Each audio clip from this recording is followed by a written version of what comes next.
প্রিয় চাকরি প্রত্যাশী ভাই বোনেরা, কেমন আছেন সবাই? আশা করি সবাই অনেক বেশি ভালো আছেন।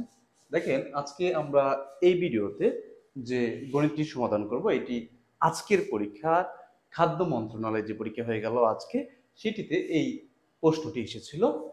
দুটি সংখ্যার যোগফল ৮ এবং তার অনুপাত 3:1 হলে তাদের গুণফল কত? এটি খাদ্য মন্ত্রণালয়ের আজকের যে পরীক্ষা সেটির প্রশ্ন। আমরা এই প্রশ্নটি এই ভিডিওর মাধ্যমে আপনাদেরকে সমাধান করে দিব।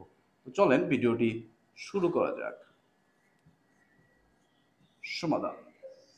দেখেন, বলা হয়েছে দুটি সংখ্যার যোগফল ৮। এবার দেখেন, তাদের আবার বলা হয়েছে অনুপাত 3:1। তাহলে 3:1 ধরি একটি সংখ্যা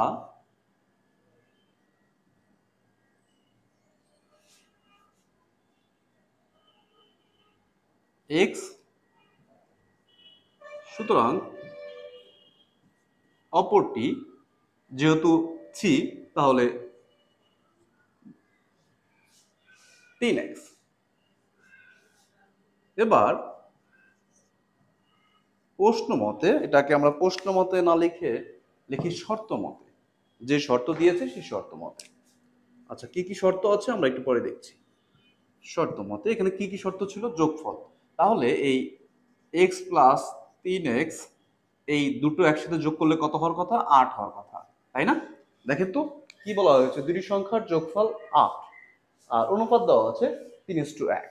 এবার আমরা এটিকে ধরেছি x ধরেছি একটাকে, আর একটাকে ধরেছি 3x। এবার তাই যদি হয় তাহলে 3x যোগ x ইকুয়াল টু কত হওয়ার কথা? যোগফল 8।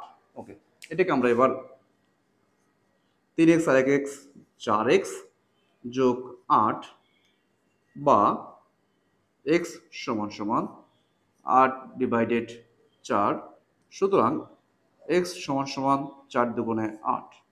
ওকে, তাহলে আমরা একটি সংখ্যা কত পেয়েছি? 2। এবার 3x সমান সমান কত পাচ্ছি?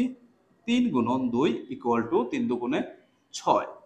ওকে, এবারে আমাদেরকে বের করতে বলা হয়েছে কি? আমাদেরকে বের করতে বলা হয়েছে যে তাদের গুণফল কত। এবারে সুতরাং সংখ্যা দুটির গুণফল, সংখ্যা প্রথমটা কি? 2 আর 3x মানে হলো 6 ইকুয়াল 6 দুগুণে 12।